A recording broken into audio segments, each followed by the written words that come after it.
তোমাদের মধ্যে অনেকেই আছো যে রাত্রের বেলা পড়ার সময় চিন্তা করো যে এখন ঘুমায়া যাই, পরের দিন হচ্ছে অনেক সকালে উঠবো, কিন্তু যখন সকালে ঘুম থেকে উঠার সময় হয় তখন চিন্তা করো যে আরে ভাই আরেকটু ঘুমাই, আরেকটু পরে উঠবো। এবং এরকম করতে করতে দেখা যায় যে অনেক পরে তোমরা ঘুম থেকে উঠে এবং তখন অনেক আফসোস হয় যে এর থেকে তো ভাই রাত্রে পড়াটাই অনেক ভালো ছিল।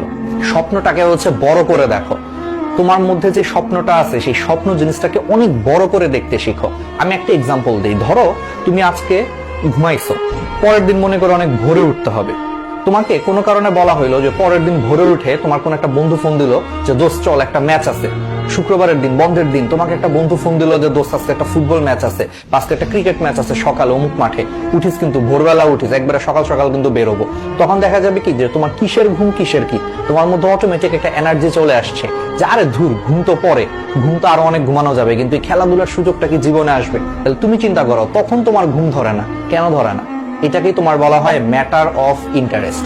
তোমার খেলাধুলাতে তোমার ম্যাটার অফ ইন্টারেস্ট অনেক বেশি, বা তোমার মুভি দেখাতে ম্যাটার অফ ইন্টারেস্ট অনেক বেশি। কারণ তুমি চিন্তা করো যে এই জিনিসগুলো 2 ঘন্টা 3 ঘন্টা দেখলে তোমার মধ্যে হচ্ছে যে একটা স্যাটিসফ্যাকশন আসবে, যেটা তোমার মনটাকে অনেক ভালো করবে। কিন্তু সেম জিনিসটা আমরা পড়াশোনার ক্ষেত্রে ভাবতে পারি না। কিন্তু পড়াশোনাটাকে এইভাবে চিন্তা করতে হবে, তোমরা সব সময় হচ্ছে হাতে একটা নোটবুক রাখবা, হাতে একটা নোটবুক রেখে তোমরা সেই নোটবুকটাতে সব সময় হচ্ছে তোমরা সেই নোটবুকটাকে লিখে রাখবা যে আমি হচ্ছে 2022 সালে গোল সেট করবা যে এই কাজটা করব, 2023 সালে হচ্ছে যে আমি অমুক জায়গায় চান্স পাবো, 2024 সালে আমি এটা করব, 2030 সালে হচ্ছে ঢাকা শহরে একটা ফ্ল্যাট কিনবো। এরকম অনেকগুলো তুমি তোমার স্বপ্ন লিখে রাখবা যে, এবং এই সবগুলা স্বপ্ন সত্যি হবে পড়াশোনার মাধ্যমে।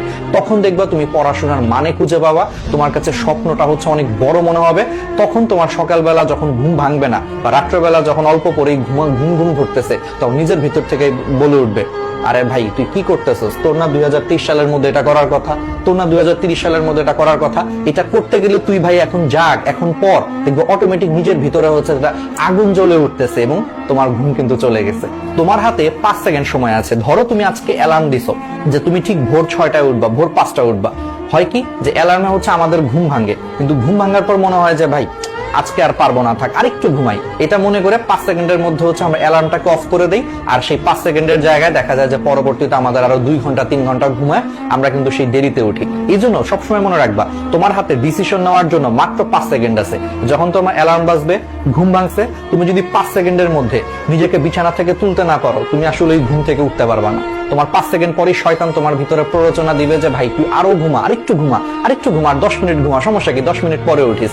দেখা যাবে যে তুমি সেই 5 সেকেন্ডের মধ্যে অ্যালার্ম অফ করে ফেলবা, আর 10 মিনিটের জায়গায় 2 ঘন্টা ঘুমায় ফেলছে, কোনো খবরও নেই। তো আজকে থেকে মাথায় রাখবা, যখনই তোমার অ্যালার্মের কারণে ঘুম ভাঙবে 5 সেকেন্ডের মধ্যে হচ্ছে তুমি বিছানা থেকে উঠে যাবা, তাহলে দেখবা তোমার ঘুম কিন্তু দূর হয়ে গেছে।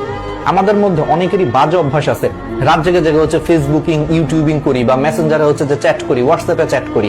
এতে করে কি হয়, দেখা যায় যে আমাদের পরের দিন সকাল 8টায় কলেজ আছে, আমরা ঘুমাইতেই যাই হচ্ছে 3টা 4টার সময়। তো স্বাভাবিক তুমি যদি 3টা 4টার সময় ঘুমাইতে যাও, ওইদিকে মিনিমাম তোমাকে 6টা 7টায় উঠতে হচ্ছে কলেজে যাওয়ার জন্য। তো কি হয়, দিন শেষে তুমি হচ্ছে সারাদিন রাত্রেবেলা মাত্র 2 থেকে 3 ঘন্টা ঘুমাইছো, সকালবেলা কলেজে গেছো, কলেজ থেকে আবার স্যারের বাসায় পড়তে গেছো, ম্যাডামের কাছে পড়া আছে, তারপরে অনলাইন ক্লাস আছে, রাত্রেবেলা হচ্ছে বাসায় হয়তো অনেকে টিচার আসে, নিজে পড়তে হয়। এরকম করতে করতে সারাদিন তুমি যদি মাত্র 2-3 ঘন্টা ঘুমাও, খুবই স্বাভাবিক যে তুমি যখন সবগুলা ক্লাস টিউশনি সবকিছু যখন শেষ করে বাসায় আসবা, এসে দেখবে যে 9টা 10টার সময় তোমার প্রচন্ড ঘুম ধরতেছে, কারণ তুমি টায়ার্ড, কারণ তোমাকে পরের দিন আবার সকালে উঠতে হবে। তো এই জন্য এই অভ্যাসটাকে হচ্ছে ঠিক করতে হবে। এখন থেকে রাত্রের বেলা কখনো ফোন টোন চালায় হচ্ছে যে রাত 3টা 4টা পর্যন্ত জাগার অভ্যাস করা যাবে না। পরের দিন যদি সকালবেলা কলেজ থাকে, অবশ্যই 11টা থেকে 12টার মধ্যে হচ্ছে ঘুমায়া পড়তেই হবে।